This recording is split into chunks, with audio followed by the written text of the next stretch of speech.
Tá, vamos lá, né? Vamos falar de capitalismo. Abrindo a torneira. A desestatização da água do rio. E o que acontece em outras cidades do mundo. Gente, às vezes pinta a pergunta qual a diferença do liberalismo para o neoliberalismo. Então, o neoliberalismo é o desenvolvimento do liberalismo para o capitalismo tardio. E o neoliberalismo, um dos pilares do neoliberalismo, é transformar em mercado zonas que anteriormente não eram mercados. Então, no neoliberalismo, você vê o avanço sobre a área da educação, a área da saúde e a de distribuição de água. Dominar completamente, por exemplo, a educação com o setor privado é uma política neoliberal. E a distribuição de água também, inclusive no vídeo que eu falo sobre a Margaret Thatcher, eu falo sobre isso. A distribuição de água foi toda privatizada no Reino Unido, na época da Thatcher. No Chile é a mesma coisa. O Chile, que foi a primeira experiência neoliberal da história, também privatizou a sua distribuição de água. Inclusive a própria Sabesp, né, que é a distribuidora de água de São Paulo, ela é, em boa parte, controlada pelo setor privado. E aí, essa é uma das coisas que também tá na definição do capitalismo do Marx. Uma das coisas que determina o modo de produção capitalista é que a mercadoria se torna centro das relações sociais. E como nós mesmos nos tornamos mercadoria, a nossa força de trabalho nos torna mercadoria, a nossa força de trabalho se torna mercadoria, não é de se espantar que tudo que o capital consegue se apoderar, ele transformará também em mercadoria. A distribuição de água não é diferente. Inclusive, esses dias a gente estava falando sobre como a indústria de energia eólica basicamente está tornando o ar um commodity, né? Então vamos lá. A aposentada Maria Francisca Coelho, de 83 anos, acorda pontualmente às 5 da manhã e a primeira coisa que faz todos os dias é rezar o terço. Depois assiste a missa na TV. Só então começa a preparar o café, abre aspas. Eu sempre olho a leiteira para ver se a água que deixei lá a noite anterior está boa. Se o barro desce e ela tá clarinha, eu passo o café. Se ainda estiver suja, eu não passo. A água da sua casa vem de uma tubulação improvisada no subterrâneo da rua que abastece parte da população do bairro onde ela mora, Campos Elíseos, situado em Duque de Caxias, município da Baixada Fluminense. Com cerca de 20 mil habitantes, o bairro nunca teve acesso regular à água encanada, um serviço que até o fim do ano passado era responsabilidade da Companhia Estadual de Águas e Esgotos SEDAI do Rio de Janeiro. Em 1971, quando Coelho se mudou para Campos Elíseos, os vizinhos usavam um poço comunitário. Abre aspas, era dia e noite carregando água nas costas. Até que, uns 20 anos atrás, um morador decidiu recorrer à água que vinha de um tubo da Petrobras. Deu certo e todo mundo passou a fazer isso também. No bairro está instalada a refinaria Duque de Caxias, uma das maiores do país, da Petrobras, numa região que foi aterrada no fim dos anos 50 para receber indústrias de diversos tipos, a maioria ligada ao petróleo e derivados. Desde então, o polo industrial tornou-se uma espécie de cidade dentro da cidade de Duque de Caxias. A água bruta que abastece o polo de modo contínuo e sem falhas vem do rio Guandu, a principal fonte de abastecimento da região metropolitana do Rio de Janeiro, e atravessa o bairro dos Campos Elíseos por adutoras enterradas a cerca de 4 metros do chão. A água é destinada a processos industriais de refinaria de petróleo e não recebe tratamento para consumo humano. Isso aqui é muito perigoso, cara. Ainda assim, é usada por quase metade dos moradores dos Campos Elíseos. O tanto de doença que deve se alastrar nessa água. Segundo a pesquisadora Kim Tesselor, professora do Instituto de Pesquisa e Planejamento Urbano e Regional da Universidade Federal do Rio de Janeiro, que estudou as condições de acesso à água no bairro, abre aspas. Todo mundo precisa de água. Se a SEDAI não fornece adequadamente, as famílias incorporam outras estratégias, seja usando água industrial ou fazendo poços rasos. Nossa, eu não consigo pronunciar esse nome, gente, desculpa. As tubulações rudimentares construídas pelos moradores não são adequadamente vedadas, e a canalização atravessa rios poluídos da região. Na rua de Maria Francisca Coelho, uma das principais do Campos Elíseos, a água que escapa dessa tubulação improvisada infiltra o asfalto precário, transborda e fica borbulhando acima da superfície. Os poços artesanais aos quais a população recorre são outro perigo. Na maior parte das vezes, explica a moça que tem um nome que eu não consigo falar, a água subterrânea pode estar contaminada pela atividade do complexo industrial. A saída das pessoas é contratar caminhões-pipa ou comprar galões de água mineral, o que é oneroso para a população de baixa renda, mas lucrativo para criminosos. A moça conta que, durante sua pesquisa, moradores mencionaram a atividade de máfias da água, grupos milicianos que atuam na região vendendo galões. Além disso, são frequentes em crianças do bairro os casos de diarreia e disenteria, doenças relacionadas à falta de saneamento básico. Para atender a escolas e postos de saúde na região, a prefeitura costuma contratar caminhões-pipa. Então, assim, a própria prefeitura está bem ciente do problema e, para atender a região, em vez de resolver a infraestrutura, ela contrata caminhões-pipa. Assim, novamente, né? A estação de tratamento de água, ETA, em Campos Elíseos, só foi inaugurada em abril do ano passado, depois de as obras ficarem paradas por 14 anos. A SEDAI priorizou projetos de expansão do serviço em regiões mais rentáveis economicamente, como a Barra da Tijuca ou o Recreio dos Bandeirantes. A ETA, porém, não mudou a situação de Maria Francisca Coelho e seus vizinhos, pois a água tratada pela estatal chega à torneira apenas nas quintas-feiras. Quem tem caixa d'água já coloca pra encher, mas eu não tenho. Então eu encho todas as minhas vasilhas de manhã porque a noite já acaba. Eu preciso economizar porque só chega de novo uma semana depois. Bicho, isso aqui é distópico, velho. É assim, é um lugar que não tem acesso à água. A galera tem que tomar água de indústria. Tem água uma vez por semana. A moça não tem caixa d'água, a senhora não tem caixa d'água, ela tem que encher vasilha. E tem máfia da água, com milícia vendendo água. Assim, é surreal, velho. Mad Max, né, velho? Ah, agora a China foi longe demais, né? A gente tá muito vivendo numa cidade do Neuromancer. Muito vivendo numa cidade do Neuromancer. Tipo, que porra é essa? Kowloon, tá ligado? Se bem que as favelas do Rio deixam Kowloon no chinelo, né? Vamos combinar. Para ela, essa atividade já se tornou um hábito. Não devia ser. Num estreito corredor do quintal, próximo à lavanderia de casa, fica a bica por onde chega a água. A aposentada senta-se em uma cadeira de plástico branca e enche garrafões de 5 litros para estocar durante a semana. Deus tem que ajudar muitos os pobres. Até botarem água direito aqui, acho que vai demorar, ou talvez nem aconteça. A poucos metros dali, perto do centro do Campos Elíseos, passa um valão fétido.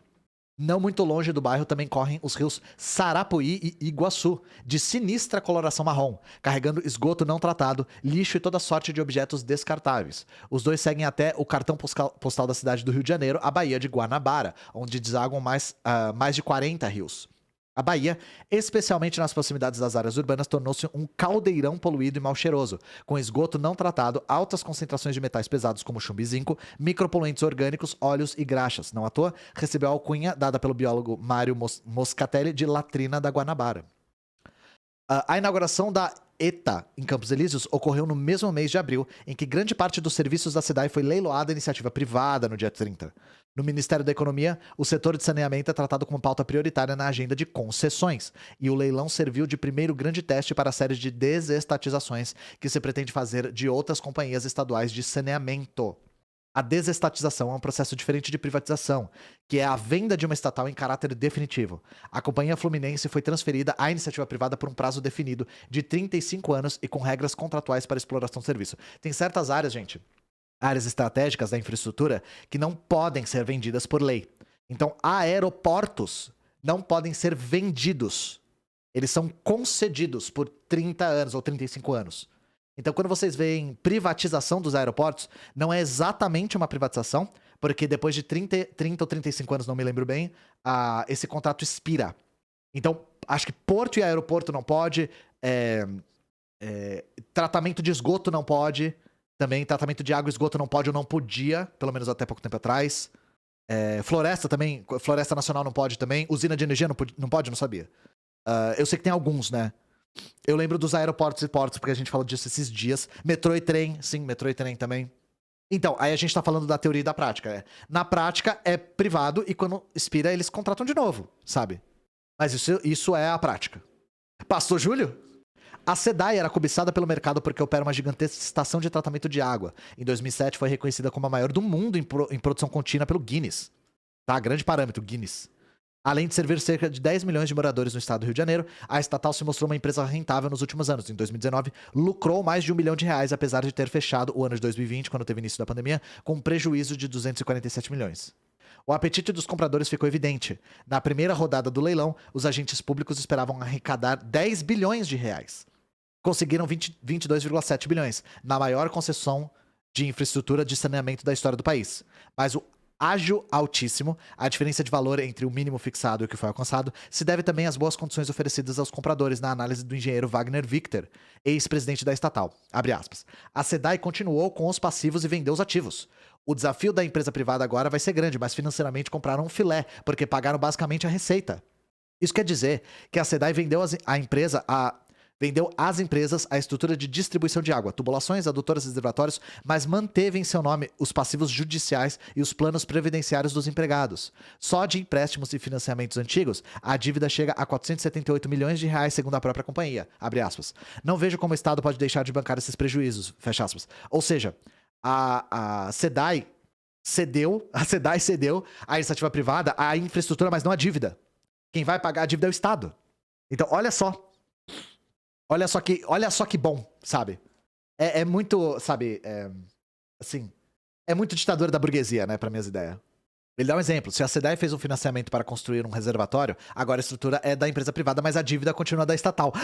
Olha só que legal, bicho. Meu Deus, o Estado paga o prejuízo e a iniciativa privada fica com lucro. Oh, meu... é win-win situation demais pra gente, né?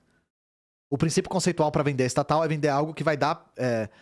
vender algo que vai dar prejuízo. Não era o caso... Irmão, brother, truta. O princípio conceitual pra vender uma estatal é vender algo que vai dar prejuízo. Bicho, tu tava fora do Brasil, velho. Você tem que estar fora do Brasil, mano. Tu tava fora do Brasil, irmão? Tu não tava no Brasil, velho. O princípio conceitual de vender estatal é vender algo que vai dar prejuízo. Bicho, isso aqui aconteceu quando? Meu irmão. Porque o cara, ele tá pressupondo que o Estado, o poder público e o poder privado são entes separados. Que é uma clivagem entre poder público e poder privado. Não há essa clivagem, gente. Existe lobby. Existe compra de voto. Existe um monte de falcatrua, sabe? Não é uma empresa que mereceria ser desfeita. Jura, bicho? Vamos falar dos Correios também? Muito bem observado, Tatiana. Não diz prejuízo pra quem? Só pode ser nessa perspectiva. É prejuízo, mas não diz pra quem, né?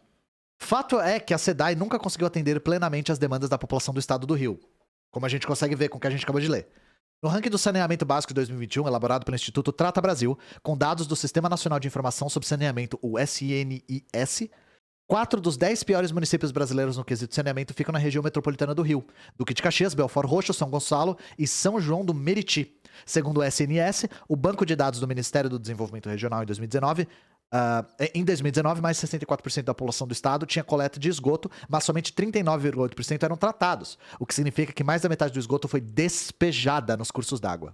Os efeitos desse problema não se limitam aos bolsões de pobreza do Rio. Em Copacabana, o posto 5 ficou conhecido como um point do mau cheiro, uma elevatória do esgoto no local que bombeia o esgoto da zona sul para o mar, contamina o ar e afasta moradores e turistas das calçadas. Há muitos anos, a SEDAI prometeu realizar obras no local e tornar tudo mais cheiroso, com dispersores aromáticos e eucaliptos e jasmim, mas a operação foi paralisada. Bicho, eu não consigo acreditar. Isso aqui é neuromancer pra caralho, velho. A SEDAI prometeu... Aí eu falei, prometeu o quê? Realizar obras no local e tornar tudo mais cheiroso com dispersores aromáticos e eucalipto de jasmim. Bicho, é a mesma coisa que ter um rato morto na sua casa e você ficar borrifando a sua casa com perfume de loja de departamento. Caralho, tem um rato morto na minha sala, eu preciso urgente comprar flores, velho. Eu preciso do meu Glade. Parece notícia do sensacionalista. Parece pra caralho notícia do sensacionalista. Tipo, SEDAI promete aromáticos com eucalipto e jasmim pra dispersar o mau cheiro da Zona Sul, sabe? Que porra! Na avaliação de pesquisadores ouvidos pela Piauí, os investimentos na área de saneamento e meio ambiente, cerca de 30 bilhões de reais previstos nos 2 primeiros contratos, são o principal ponto positivo da concessão. O edital prevê que a tão sonhada universalização dos serviços de água e esgoto no Rio seja alcançada nos 12 primeiros anos de contrato. No Brasil, Curitiba é a capital mais próxima dessa universalização. 100% da população tem abastecimento de água, 99,9% de esgoto tratado. Curitiba é uma cidade planejada, né, gente? Então, né? O Rio... Cara, o Rio tem uma história de 522 anos, né? Não, talvez não tanto, né? Mas é uma história muito antiga de uma cidade que foi crescendo e sendo ocupada conforme a história do Brasil foi indo. Para o professor Isaac Volscan Jr., do Departamento de Recursos Hídricos e Meio Ambiente da Escola Politécnica da UFRJ, a desestatização é uma oportunidade única para fazer o trabalho que o poder público nunca fez no estado do Rio. Cara, isso aqui é pura ideologia. Isso aqui é pura ideologia. Nossa, agora que tá privatizando vai funcionar. Gente, não. Simplesmente não. Essa coisa de, nossa, o poder público não estava fazendo nada, e o governo não faz nada, sabe? As empresas privadas tornaram-se grandes concorrentes graças à ineficiência das companhias estaduais para investir no setor. A ineficiência da companhia estadual que dá lucro. É sempre o mesmo papo liberal. Sempre o mesmo papo. Essa empresa estatal que dá lucro é ineficiente e por isso essa empresa privada tá muito afim de comprar a concessão. Porque empresa privada adora pegar coisa que não funciona e consertar. Todo mundo sabe que a iniciativa privada é consertadora de área, né? Ela, mano, onde ela passa, ela conserta, tá ligado? Isso aqui é ridículo, é pura ideologia, sabe? Ideologia liberal. Esse texto é enorme, ó. Ó. Eu não vou ler tudo, né? Porque senão eu vou ler só isso. Mas enfim, queria ler só um pouco, pelo menos. É a Enel, né? Vamos falar. Nossa, o Brasil não falta exemplo. Investidor anjo. Nem li, nem lerei, né?